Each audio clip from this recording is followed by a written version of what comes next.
and welcome to this week's episode of Out and About in the UK. Coming to you today from the Irish TV grounds here in Ruislip. We're here to join members of the Safestarts organisation who are here to celebrate St Patrick's Day. We also went along to Moorgate Underground Station where TfL held an event to mark the huge contribution Irish workers have made to the transport system here in London. And staying with the St Patrick's Day theme, we'll be in Wembley to catch up with the Brent Irish Advisory Service to see how they celebrate the big day. But first, we're going to take in more of the atmosphere and the musical acts at this year's London St Patrick's Day celebrations.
Ladies and gentlemen, raise the roof for Morrissey and Marshall!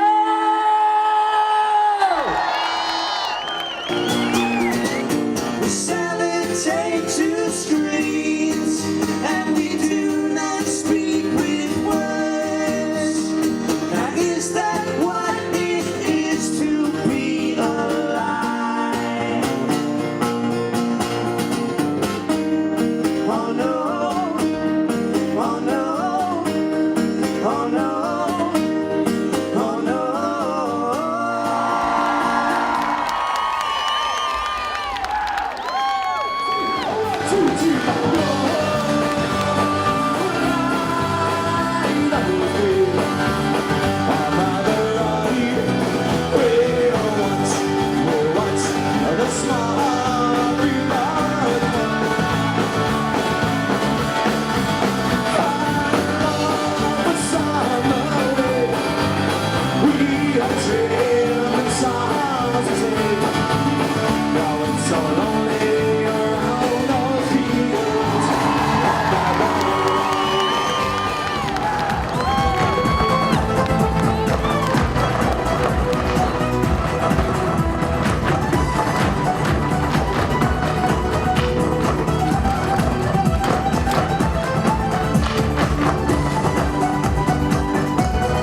little girl and we stopped to talk on a fine soft day. And I asked you, friend, what's a fella to do? What if her hair was black and her eyes were blue? And I knew right then, I'd be taking the world. Now the song came from the golden girl.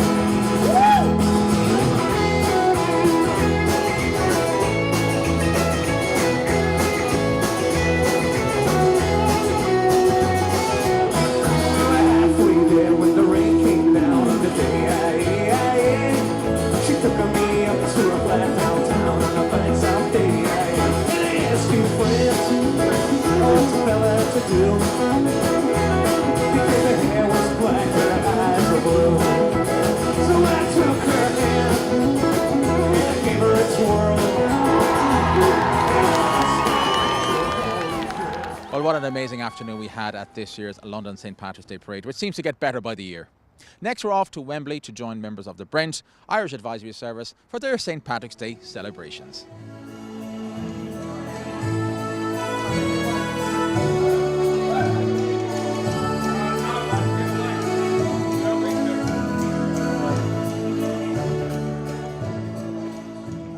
Mike, we're here in St. Joseph's Hall in Wembley for the annual St. Patrick's celebrations with Bias. I see that Jerry Hogan is getting set up, ready for the music. I'm sure it's going to be a great afternoon here. Yeah, it'll be absolutely fantastic. As you can see, we've got a large crowd here. We're expecting over 100 people. We've been providing this tea dance for over 4 years. It's supported by the Irish community. You'll see many of our members are from 70 to over 95. It's fantastic. It'll be a fantastic day, and looking forward to having you here as well, Liam.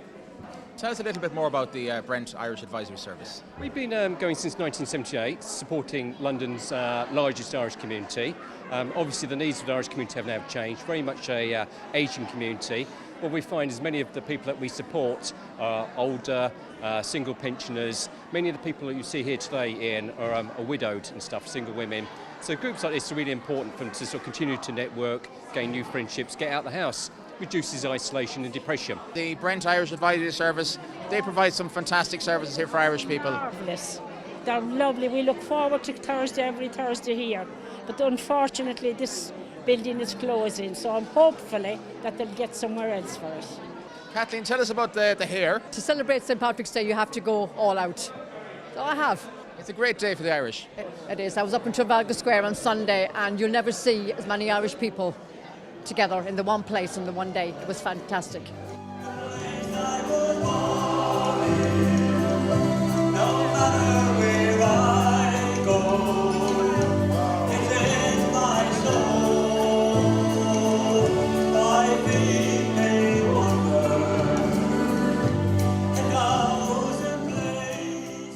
You're all very well dressed up, yourself and the other two ladies. You've all the same jumpers on. Tell us about them.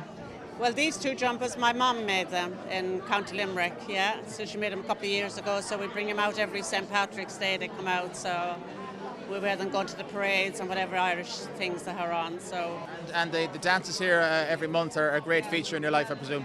We go set dancing here every Friday night, and in this club we have every Tuesday night, we go classes here every Tuesday night. We go to Birmingham and all over where there's bands come over from Ireland, so we really follow the scene here, so. A lovely afternoon with all the guys here from the Brent Irish Advisory Service. Oh yes, that's right. It's a lovely afternoon here, being with my friends, and especially on St. Patrick's Day. So, you know, we need something to help us celebrate when we're not at home. But you must really enjoy coming along to the functions here. Oh yes, absolutely.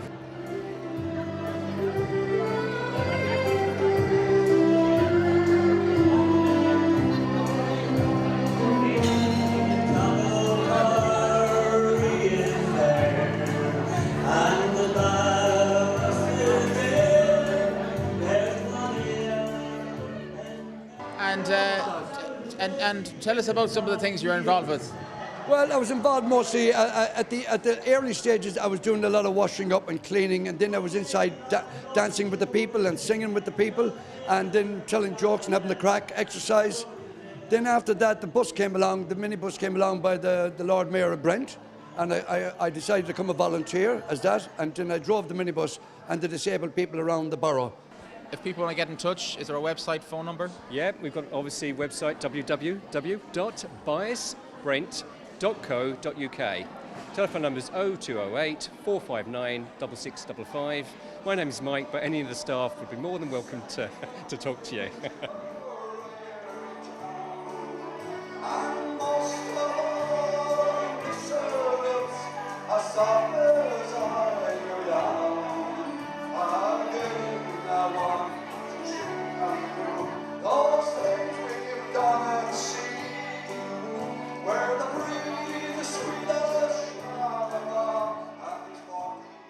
What a lovely afternoon we had with Mike and all the gang there at the Brent Irish Advisory Service.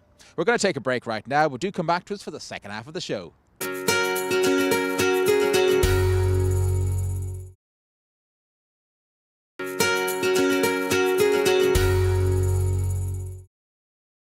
You're very welcome back to the show. Well, during St. Patrick's Week, as it's now known here in London, TfL held a very special event to mark the huge contribution that Irish people have made to the transport system here in London.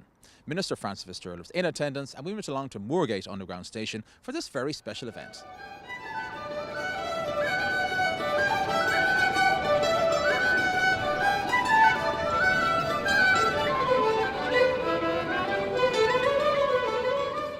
So what we're doing today is celebrating the amazing contribution that construction workers and other workers from Ireland have made in building and operating London's transport network down the ages. And I'm really delighted to be part of this in the week where St. Patrick's Day falls. It's really important we acknowledge that contribution. Absolutely brilliant to see Mike and the Ambassador and the Minister turn up and discuss the input that Irish people have put in London over the years.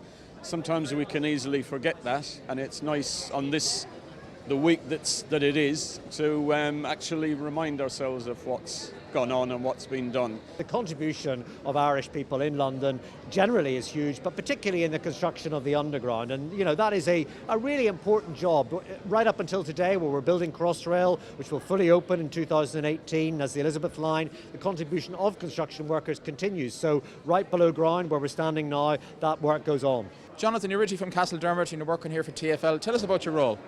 I work as a customer service supervisor, so I assist customers on the gate line. I do SATs and work at a very busy station. Covent Garden is a hub of like trade and lots of marketing there. So we have thousands of people coming through every day. So packing them in the lifts and getting them out in to spend all their money. You must be particularly proud today having Minister Francis Fitzgerald and the Ambassador and this reception as well. Absolutely delighted. I was really happy to be involved and to meet them today. Yes, it's a pleasure, absolute pleasure. My parents fell in love with Kerry when I was very, very young, and I grew up there, went to school there.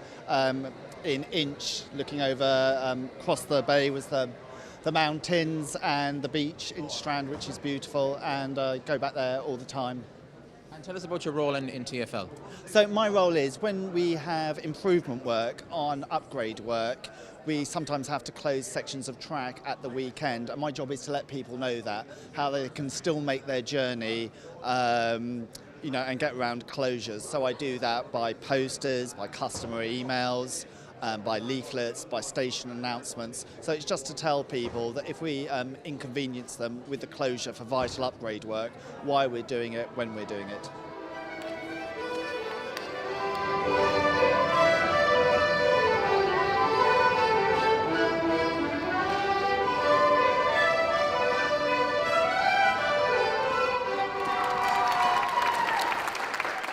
I went to Tottenham Court Road Station. It was the first event I went to where I saw the young Irish musicians and dancers celebrating traditional Irish music and dance, and really being very well received by all of those commuters going by them. A lovely event, and as I say, the greening the underground concept it's a terrific one, and I think we'll see more and more of that development in the years ahead.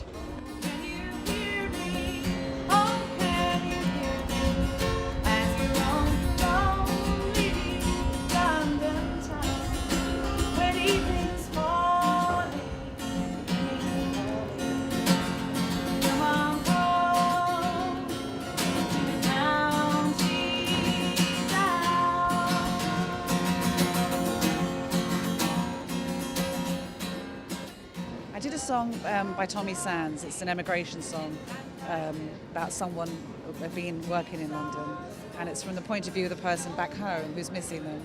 So unusual. There's so many great emigration songs to pick, but we went for that one because it mentions London town. Someone being there, walking around, lonely, missing home. I'm London Irish, Dad's Sligo, Mum's Donegal. We were brought up here, and we know a lot about the Irish workers really in London, so it's great to be here. Well, this is a recognition and a celebration of the contribution the Irish have made to the transport system here in London. And of course it goes back decades and is still current, with Irish construction firms being involved in the new transport developments here in London. So it's a greening of the underground, recognising the role of the Irish in its development. Well, we'd like to thank TfL for inviting us along there to a very special event marking the huge contribution that Irish people have made to the transport system here in London. As I mentioned at the top of the show, we're at the Irish TV grounds here in Ruislip to join members of the Safestarts organisation for their annual St Patrick's celebrations.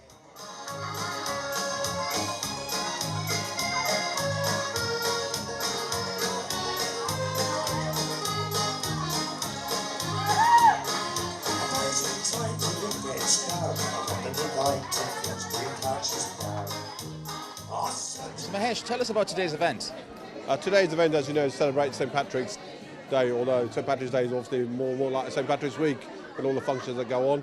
We had a function yesterday in Edgware for the crowd that's in Brent, London Borough of Brent, and we did the function today is for the people that come to the Hillingdon. The GAA club is based in the London Borough of Hillingdon in Ruislip here. Tell us more about the day-to-day runnings and what you do in the community. Well, Safestarts Foundation, as you know, is a charity we've been going for 27 odd years now, and we set up in the early days to help the single people that were coming over looking for jobs and accommodation. And of course the last few years they haven't been coming over here, they've been going over to more other places like Australia and that. We've moved now to help the senior citizens as well. A lot of them are sitting at home isolated, and so to get them out. And as you can see, we always have a great turnout. And it's really just to get them out of the house and give them a bit of food, a bit of a drink, a bit of company, and meet their kith and kin.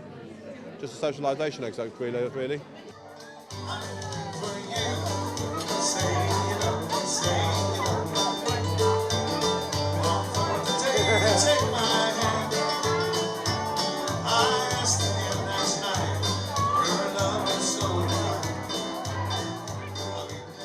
Seamus, tell us about your involvement in Safestarts. Yeah, well, I became involved with Safestart about 6 years after it became Safestart. And it was set up in the 80s. There were huge numbers of Irish people coming to Britain at that time, men and women, some of whom were well educated, interviewed well, got jobs. But there was another section who were in real difficulties, ill prepared for emigration and needed an awful lot of assistance. And these group of concerned Irish businessmen in North London decided it was time to put in place an organisation that would create a one-stop operation for helping those people. Tom Beastie would have been initially the founder, together with Joe Murphy and a serious number of others, too many to talk about here, mainly from County Mayo and mainly from the Irish business sector and mainly from construction industry. They provided the early funding for this organisation and kick-started it into delivering this service. And because of the money that came from the Irish business sector, Safestart were capable of attracting funding from other organisations. The Ireland Fund, the Irish Youth Foundation, EU, the Irish Government, Bank of Ireland, Allied Irish Banks. Several Irish construction companies gave covenants, 5-yearly commitments, and it got off the ground there. But it's helped thousands and thousands of young Irish people over the years.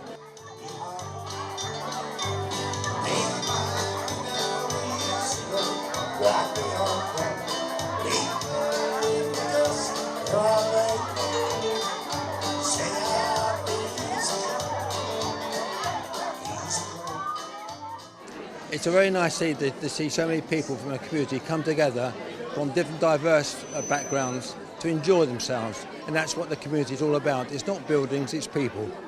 And the Irish community is very strong here in northwest London. That is indeed, yes, and we value their contribution they've made to the economy and to the community as a whole, yes. Currently, the Irish people that you're helping out most would be the older generation. Well, after 25, nearly 30 years now, they have become old, a lot of them. But I'm one of them now. I fit in here very easily, I can tell you. But yes, but there's still a big demand on the services for young people. And we are, finding new ways of developing, or need to find new ways of developing, to help them in the modern social dimension, with the internet and Facebook, social media, all kinds. And we are working on that, and hopefully within a year or so we'll have a better program for young people. It's difficult when it's so available anywhere you're in the world now. You can be, you can project your needs and wants. So we're not as localized as we used to be. But we're going to get there. We're going to keep at it anyway. It's great working with all of these people, do you know, that kind of way? Like working with, the people that have, they've helped Ireland their whole lives, do you know, that kind of way, by sending money back to their parents, different things like that. They haven't just done that, they've helped, build the Irish community to what it is today here. And it's so lovely to work with the people in here. I'm not going to call them elderly because they're not. They're a lot of them are younger and have more energy than me. But also we're working with the people coming over from Ireland. We actually work with people. We're contacted by people before they come over from Ireland. So we tell them that they need their JSA or their job seekers and different things like that, and tell them how to actually the process of actually moving over to England. If people want to find out about us, they can log on our website. It's www.safestart.org.uk, and all the information is there, phone numbers and contact addresses and so on.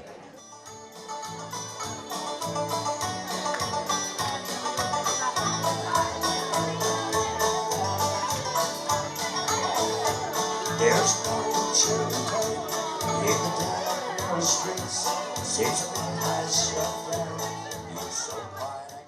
Well, many thanks there to the Safestart organisation for fighting us along there to such a memorable event.